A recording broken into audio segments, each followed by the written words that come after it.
So now the question is, what is the benefit of object-oriented program? Why should we use it? In order to understand that, let me explain it with a real-world example, and then I am coming back to the content of this slide. Let's assume you are preparing your own furniture shop, and one fine morning you got the delivery of, let's say, 100 different tables. All are not assembled, so you want to sort all the tables and keep it in your shop from the on the basis of the tabletop size, so that the largest tabletop goes to the corner, and then the smaller one, then the next smaller one, then the next smaller one, and this way. So remember, all the tables are not, none of the tables are assembled together. So tables are delivered like there are lots of tabletops like this, and then each there is a bundle of all the different types of stands, then all different types of nuts and bolts required for each type of tables, something like this. So now your responsibility is to sort all the tables from the larger tabletop to the smallest tabletop. How are you going to do that? So here you have two different options. The first one is, first go to the bundle of the tabletop and then arrange them from larger to smaller in their proper places. Then what you need to do, again go back to the bundle of all the stands, get the stand for the largest table, and then keep it in the proper place. Then again go to the bundle of the stand, get the stand for the next table and put it to the proper place. Then again go back to the stand bundle and get the stands for the next table, and do that for all the tables. Then you start with the nuts and bolts, and the same way you searched for the stands, you again start searching for the nuts and bolts for the first table and keep it in the proper place, then search the nuts and bolts for the second table and then keep it in the proper place.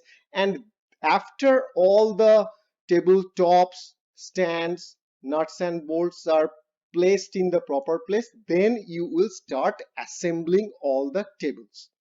So this is one solution. And the other solution, which normally in the real world case you will do, is instead of keeping the tabletop first in the proper position, first assemble all the tables. That is, assemble the tabletops with their stands and their nuts and bolts. And after the assembly, then sort them in the, place them in the proper location.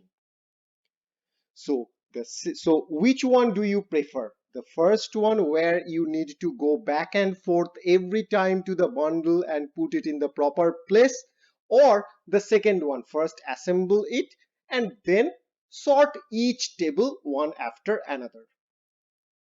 I believe all of you will choose the second option, because that's the more intuitive way to do that.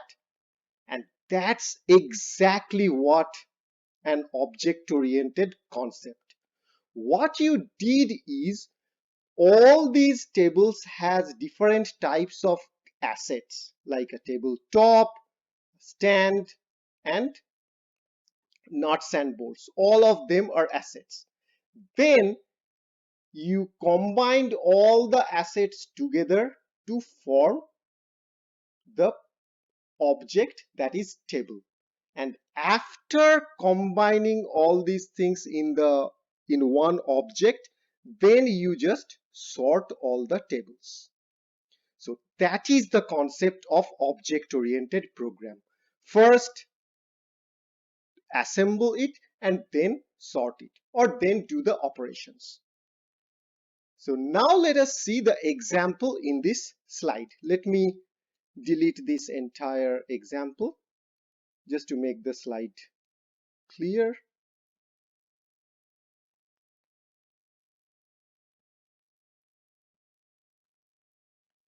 So now let us look at the example in the slide.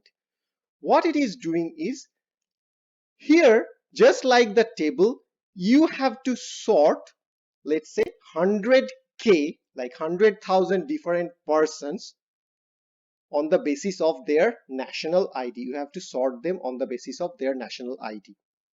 Now, in a table, there are only three different parts, like table top, the stands, and the nuts and bolts.